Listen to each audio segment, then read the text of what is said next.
We'll move on to the exile. How does Shadrach, Meshach, and Abednego's faith contribute to the deliverance of those who were under King Nebuchadnezzar's rule?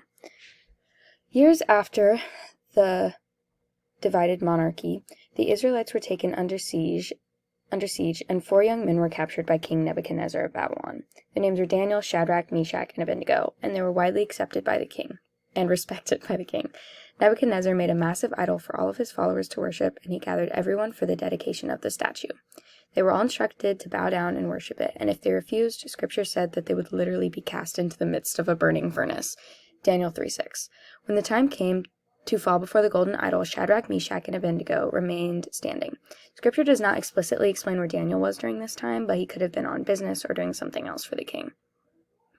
When the king commands them to bow, they explain who they serve and that their God will deliver them from the fire.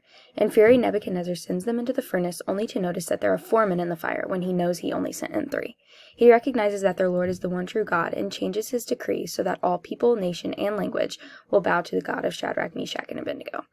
As we know, worshipping under another god or idol is a commandment that is not to be broken, and exhibits sin and disrespect for the Lord, which Nebuchadnezzar was broadcasting. At the end of the story, however, the entirety of Babylon is turned towards the true and sufficient Lord.